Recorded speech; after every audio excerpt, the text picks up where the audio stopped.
ಮುಂದೆ ಬರುವ ಎಲ್ಲ ಸರ್ಕಾರಿ ಉದ್ಯೋಗದ ಮಾಹಿತಿ ಅಪ್ಡೇಟ್ಗಾಗಿ ಜಾಬ್ ನ್ಯೂಸ್ ಚಾನೆಲ್ ಅನ್ನು ಸಬ್ಸ್ಕ್ರೈಬ್ ಮಾಡಿ. ಸಬ್ಸ್ಕ್ರೈಬ್ ಮಾಡೋದಕ್ಕೆ ಈ ಕೆಳಗಡೆ ಕಾಣಿಸ್ತಾ ಇರೋ ರೆಡ್ ಕಲರ್ ಬಟನ್ ಹಾಗೇನೆ ಪಕ್ಕದಲ್ಲಿ ಕಾಣಿಸ್ತಿರೋ ಬೆಲ್ ಐಕನ್ ಮೇಲೂ ಕೂಡ ಕ್ಲಿಕ್ ಮಾಡಿ.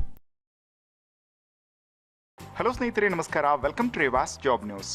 ಮಹಿಳಾ ಮತ್ತು ಮಕ್ಕಳ ಅಭಿವೃದ್ಧಿ ಇಲಾಖೆಯಲ್ಲಿ ಖಾಲಿ ಇರುವ ಅಂಗನವಾಡಿ ಕಾರ್ಯಕರ್ತೆ ಮತ್ತು ಸಹಾಯಕಿಯರ ಹುದ್ದೆಗಳಿಗೆ ಅರ್ಜಿಯನ್ನು ಆಹ್ವಾನಿಸಲಾಗಿದ್ದು, ಆಸಕ್ತ ಅಭ್ಯರ್ಥಿಗಳು ಆನ್ಲೈನ್ ಮೂಲಕ ಅರ್ಜಿಯನ್ನು ಸಲ್ಲಿಸಬಹುದು. ಒಟ್ಟು ಹುದ್ದೆಗಳ ಸಂಖ್ಯೆ 131, ಸ್ಥಳ ಬೀದರ್. ಹಾಗೆ ಅರ್ಜಿಯನ್ನು ಸಲ್ಲಿಸೋದಕ್ಕೆ ಕೊನೆಯ ದಿನಾಂಕ 18/2/2019. ಸ್ನೇಹಿತರೆ, ಈ ಜಾಬ್ ಇನ್ಫಾರ್ಮೇಶನ್ ನೋಡ್ತಾ ನಿಮ್ಮ ಕಡೆಯಿಂದ ಈ ವಿಡಿಯೋಗೊಂದು ಲೈಕ್ ಇರಲಿ. ಅಂಗನವಾಡಿ ಕಾರ್ಯಕರ್ತೆ ಹುದ್ದೆಗೆ ಅರ್ಜಿಯನ್ನು ಸಲ್ಲಿಸತಕ್ಕಂಥ ಅಭ್ಯರ್ಥಿಗಳ ವಿದ್ಯಾರ್ಹತೆ ಹೀಗಿದೆ. ಕನಿಷ್ಠ SSLC ತೇರ್ಗಡೆಯಾಗಿರಬೇಕು. ಹೆಚ್ಚಿನ ವಿದ್ಯಾರ್ಥಿಯನ್ನು ಆಯ್ಕೆಗೆ ಪರಿಗಣಿಸಲಾಗುವುದಿಲ್ಲ. ಅಂಗನವಾಡಿ ಸಹಾಯಕಿ ಹುದ್ದೆಗೆ ಅರ್ಜಿಯನ್ನು ಸಲ್ಲಿಸತಕ್ಕಂಥ ಅಭ್ಯರ್ಥಿಗಳ ವಿದ್ಯಾರ್ಹತೆ ಹೀಗಿದೆ. ಅಂಗನವಾಡಿ ಸಹಾಯಕಿ ಹುದ್ದೆಗೆ ಕನಿಷ್ಠ 4ನೇ ತರಗತಿ ಮತ್ತು ಗರಿಷ್ಠ 9ನೇ ತರಗತಿ ಬಯಸಲಾಗಿದೆ. ಹೆಚ್ಚಿನ ವಿದ್ಯಾರ್ಹತೆಯನ್ನು ಪರಿಗಣಿಸಲಾಗುವುದಿಲ್ಲ.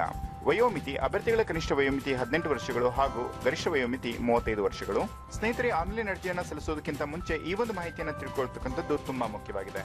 ಒಂದ್ ವೇಳೆ ನೀವು ಈ ಒಂದು ಪ್ರದೇಶದಲ್ಲಿ ವಾಸಿಸ್ತಿಲ್ಲ ಅಂತ ಹೇಳಿದ್ರೆ ನೀವು ಅರ್ಜಿಯನ್ನು ಸಲ್ಲಿಸೋದಕ್ಕೆ ಹೋಗಬೇಡಿ. ಯಾಕೆ ಅಂತ ಹೇಳಿದ್ರೆ ಮೊದಲ ಆದ್ಯತೆಯನ್ನ ಆ ಒಂದು ಪ್ರದೇಶದಲ್ಲಿ ವಾಸಿಸ್ತಕ್ಕಂಥ ಅಭ್ಯರ್ಥಿಗಳಿಗೆ ಮಾತ್ರ ನೀಡಲಾಗುತ್ತೆ.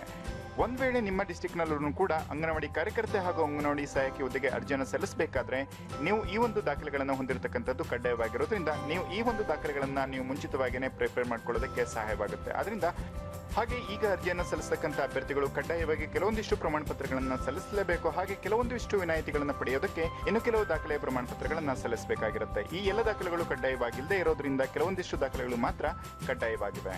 ಜನನ ಪ್ರಮಾಣ ಪತ್ರ ಅಥವಾ ಜನ್ಮ ದಿನಾಂಕವನ್ನು ಹೊಂದಿರತಕ್ಕಂಥ SSLC ಅಂಕಪಟ್ಟಿ, ನಿಗದಿತ ವಿದ್ಯಾರ್ಹತೆ ಅಂಕಪಟ್ಟಿ, ತಹಶೀಲ್ದಾರರು ಉಪ ತಹಶೀಲ್ದಾರರಿಂದ ಪಡೆದ 1 ವರ್ಷದೊಳಗಿನ ವಾಸಸ್ಥಳ ದೃಢೀಕರಣ ಪತ್ರ, ಅಭ್ಯರ್ಥಿಗಳ ಜಾತಿ ಪ್ರಮಾಣ ಪತ್ರ, ಪತಿಯ ಮರಣ ಪ್ರಮಾಣ ಪತ್ರ, ಆತ್ಮಹತ್ಯೆ ಮಾಡಿಕೊಂಡ ರೈತರ ಪತ್ನಿ ಎಂದು ಉಪವಿಭಾಗಾಧಿಕಾರಿಗಳಿಂದ ಪಡೆದ ಪ್ರಮಾಣ ಪತ್ರ, ಅಂಗವಿಕಲತೆ ಪ್ರಮಾಣ ಪತ್ರ, ವಿಚ್ಛೇದನ ಪ್ರಮಾಣ ಪತ್ರ, ಕರ್ನಾಟಕ ರಾಜ್ಯ ಮಹಿಳಾ ಅಭಿವೃದ್ಧಿ ನಿಗಮದ ವತಿಯಿಂದ ನಡೆಸಲ್ಪಟ್ಟ ಮಾಜಿ ದೇವದಾಸಿಯರ ಸಮೀಕ್ಷೆಯ ಪಟ್ಟಿಯಲ್ಲಿರುವ ಮಾಜಿ ದೇವದಾಸಿಯರ ಮಕ್ಕಳು ಎಂಬುದರ ಬಗ್ಗೆ ಮಹಿಳಾ ಅಭಿವೃದ್ಧಿ ನಿಗಮದ ಅಧಿಕಾರಿಗಳಿಂದ ಪಡೆದ ಪ್ರಮಾಣ ಪತ್ರ, ಪರಿತ್ಯಕ್ತೆ ಬಗ್ಗೆ ಗ್ರಾಮ ಪಂಚಾಯಿತಿಯಿಂದ ಪಡೆದ ಪ್ರಮಾಣ ಪತ್ರ, ಇಲಾಖೆಯ ಸುಧಾರಣಾ ಸಂಸ್ಥೆ ಅಥವಾ ರಾಜ್ಯ ಮಹಿಳಾ ನಿಲಯಗಳ ನಿವಾಸಿ ಬಗ್ಗೆ ಮಹಿಳಾ ಮತ್ತು ಮಕ್ಕಳ ಅಭಿವೃದ್ಧಿ ಇಲಾಖೆಯ ಅಧಿಕಾರಿಗಳಿಂದ ಪಡೆದ ಪ್ರಮಾಣ ಪತ್ರ, ಯೋಜನಾ ನಿರಾಶ್ರಿತರ ಬಗ್ಗೆ ತಹಶೀಲ್ದಾರರಿಂದ ಪಡೆದ ಪ್ರಮಾಣ ಪತ್ರ.